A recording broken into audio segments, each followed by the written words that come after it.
we're back with the Weird Writer in the Woods. Tonight I have Gideon here with me. Let me see if we can get him to. Come here. You want it? Okay, it's okay. Yes, he's a good boy. Yes, he is. Gideon is actually my daughter's dog. He's very needy, but he will accept love from anyone because he is just like that. He just loves love so much. Yes. All right, so let me put Gideon away because he wants to go back inside to see my daughter Corin because that's his favorite person. Hold on. And we're back. Okay, so like I said in my last video, I'm going to do my writer's journey, which is that thing you get from the Twitter and Facebook scammers who message you, well, tell me about your writing journey. I'm like, that's not a thing. That said, publication journey is definitely a thing because publication is there's so many different paths to it. So how did I become an author? How did I become an indie author? I've always been the writer in my group. When I was a kid, I would write stories about my friends and I going on adventures and things, and I would at first I was doing it on paper, and we would literally be passing back and forth notebook pages with these stories I would write, and later I expanded, I was emailing my friends short stories I was writing. So that was just kind of my niche in my friend group, even before I knew that it was something you could do as a living. Like, I guess intellectually I knew that people wrote books, and I guess I probably assumed that they got paid for them because people get paid for things, but it wasn't really on my radar as something I could be until I was probably in middle school. I started seriously trying to get published. Oh, no, let's take that back. I started badly trying to get published when I was like 17. I got a Writer's Marketplace, I think is the name of the book, the ones that has all the agents and publishers listed, and just any publisher who took fantasy submissions without agents, I would just send in stuff to them. And it was not ready by a long shot. But the one thing I took away from that process was it takes forever.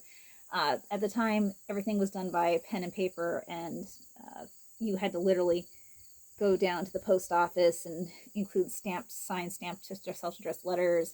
And a lot of, I was tracking this spreadsheet because a lot of agents didn't, or publishers didn't take simultaneous submissions, so I had to know when something was submitted, then wait until I heard back from them, and then submit it to someone else. And it was just such a long, waiting, so much waiting. But then when I was 19, I started working, and writing became less of a thing I was doing for an idea of publishing, because I had a decent job. I worked at a bank from when I was 20 to about 22, or just before my 22nd birthday. And that was a good job. I made decent money for a young woman who at the time was living with her parents. And then I got married, and I married a Marine, and we started traveling around the world. We had a kid pretty quickly. Corin was born about a month after our first anniversary, and we moved from Oregon to California to Japan, and it was a whole thing. And in Japan, we had another kid, and then finally we moved back to Florida. And at that point, I kind of just stopped writing fiction. I had occasionally, come up with an idea, and I get a few pages into it and then give it up. I wrote a couple of short stories for my daughter. I wrote a lot of blog posts. For a while, I kind of attempted to become a mommy blogger on an old blogger account. But no, I didn't write a lot. And when I got into, we just moved from Japan to Florida. Corin was about 4, and Claire was just born at that time around that move. She was a very little baby, and I decided this is the year I'm going to try to do National Novel Writing Month. And I had the idea for Dragon's Curse, which I'd been carrying around with me in some form or another since high school. It was one of my first really big story ideas that just wouldn't let me go. And so I sat down for National Novel Writing Month, and I wrote Dragon's Curse. And around the same time, I had a book that I'd written before I got married. It was one of the last things I wrote to completion, which was An Ordinary Night. And An Ordinary Night was an original fairy tale that I wrote. And I just threw it up on my blog because I didn't think anything was ever going to happen with it. And another mother who was another military spouse who we, exchanged babysitting and did a couple outings together, found it, and was like, well, why haven't you published this? And I'm like, well, I don't know, publishing takes a lot of work, and I'm like, there's so much waiting and rejection, and I just don't have time to sit down and write queries and send out publications and all that right now. And she goes, well, why don't you self-publish? I'm like, well, I think that's expensive, isn't it? Because in my head, self-publishing was still back at, well, like it was in 2025, when you got a vanity publisher and printed out 100 books, and you had to pay for them in bulk, and then they just sat in your garage, and you had to like sell them at craft fairs and flea markets. She's like, no, I think you can do it pretty cheap now. And so I started looking into it, and I was like, oh, wow. And I did make a mistake with this one. At this point, I just threw Ordinary Night up on Amazon with a Microsoft Paint cover. And that was definitely a mistake. But at the time, I was like, I don't know what this is, and I'm never going to publish for real, so I might as well. But at the same time, I was finishing Dragon's Curse, and I started getting it critiqued at a critique site.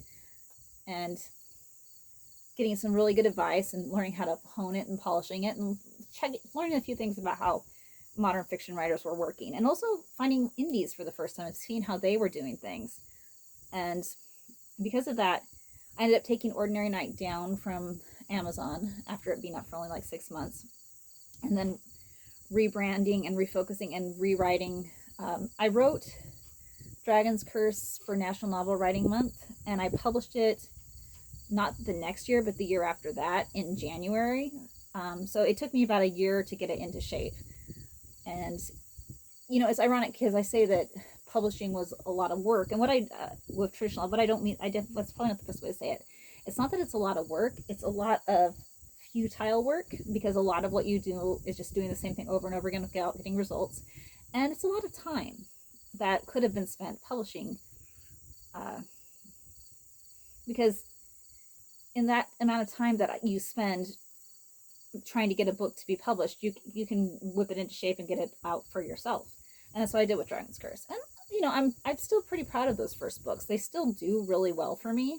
A lot of people really like them. Looking back, I can see where I have some like really dramatic turns. I was much more keyed up when I wrote that than I am now. I've become more of a chill writer, but maybe that's why they do better, because I've been told that drama does well for certain writers. I'm just not a very dramatic person anymore now that I'm 40, but when I was like 27, which I think is how old I was when I wrote that, I was a little more into the melodrama.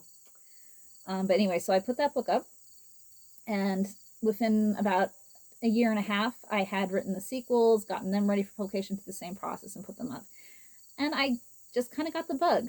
I rinsed and repeat. I even rewrote An Ordinary Night and put it up eventually as another book. And things were going okay for me. I was never making great like money, but I was making a little bit of profit. I got to the point where my first books, the Dragon Curse series, my friend Jennifer said, hey, let me make the covers for you, and you can just pay me when you start making money, which was a great deal. And I still work with her on covers to this very day. I think I'm the only one she works with. I can get people her email address if you want, but she doesn't even have a website right now. So yeah, that was a good deal, and I was able to do it. I couldn't afford an editor, but I critiqued the heck out of that first book. I think I did like 26 different critique swaps of that one. So 26 different writers read the book, gave me advice on it, and then I would implement their decisions or input, and I would start over again. I did that until I was happy with the book. So I kept going doing that for multiple years. It was after the Nissa Glass series, though. So I remember Nissa Glass was the first book that people started saying, oh, you're H.L. Burke, you wrote the Nissa Glass series. And it's kind of funny that that's the one, but it is the one that had like a fan base who seemed to care who I was, and made me a little bit of a small name. Not a big name, but I was a small fish in a small pond, but I was definitely a fish. I was no longer like a little minnow. I was maybe a trout. I like to think a nice trout, maybe a rainbow trout. So, yeah, Nissa Glass was the one that gave me a little bit of a reputation as somebody who people would like to read. And at that point, I had been talking to she is an author, but at the time she was also the president of a small press. and I was feeling, so when you have a book out, you have to market it. And when you get more books out, you have to market those too. And it can become like this feeling like you're trying to keep a bunch of balloons in the air, because if you stop marketing a book, it stops selling. And I have let some of my backlist fall into this set of like languishing. But if you have you're trying to keep the balloon, like it starts, you push it up with some sort of ad or marketing thing, and then it hovers for a while, and then it starts to drift down. You have to click it again. And when you have one balloon, you're just sitting there doing this. But if you have two balloons, and then eventually you have more balloons than you have hands, and something is always hitting the floor. And that was the experience I was getting when I had maybe, oh gosh, I don't know how many books I had at this point, maybe 12. And I was like, I would like some help marketing them. And I thought, well, getting a publisher would not be the worst thing at this point. So I was working on this idea for Coiled, which was the first book I ever did with a press. And I said, hey, would you guys be interested in this book I have? It's a Eros and Psyche retelling. It is kind of YA romance, got light Christian elements, but not very explicit. And it's, and they were like, oh yeah, send us a full. And I sent them a full, and they accepted it, and they published it. And at the time, I still kind of would keep both hands in traditional and self-publishing. So the next set of books I wrote after that was, I believe, Spellsmith and Carver. And I said, hey, I have an idea for these. It's going to be a trilogy. I would like to quick release them. Can you do that? And they're like, no, we can't do that. We can't quick release. We've got too many other things on our publishing calendar. They'd have to be, separated by at least a year. And I'm like, that's not what I want for this one. Okay, I'm going to take this one personal. And so I self-published that. And then later I came up with an idea for, which one was next? Was it Spice Springer? I think it was Spice Springer. It was either Spice Springer or Heart of the Curiosity, but I'm pretty sure it was Spice Springer. And that one, I'm like, hey, I've got this one. And we did the whole process where I submitted. And so I did 4 books at this press, and we were working together for, I would say, 5 years. And they treated me fairly. There were some frustrations working with a press as opposed to being an indie. Like I kind of joke that I'm a special snowflake, because I fight about weird changes. There's weird changes I don't want to make. And like my insistence on using in spite of instead of despite, my insistence of using towards instead of toward. There's little quirks to my writing that I hang on to. But anyway, so I had 4 books of them, and then business was not good for them, and eventually they went under, and I got my rights back. I think for me, just having those books done with a small press was kind of a proof of concept that, yeah, I can query, I can make a publisher like me, I can work with other people. I have that capability, but I prefer to do it alone. I prefer to self-publish. And a lot of it is, I don't want to take the time to find a publisher every time I write a book. I don't want to take the time to query and then wait for a response. if I've got the book finished, I just want to publish it. So I think that's the main reason that I'm probably always going to be an indie, is because I'm super impatient. Like, if I've finished the book, I'm going to put it out. And of course, now I'm writing the superhero series. And with the superhero series, it's an expanded universe. And it's not like I can just take one book off of it and query. It's got this whole back thing. And no publisher's going to want to mess with a 20-book series that's already been published and out there. So unless some sort of absolute miracle happens, I probably am never going to traditionally publish again. Now that I've said that, I'm almost definitely going to do it, because that's how one curses oneself.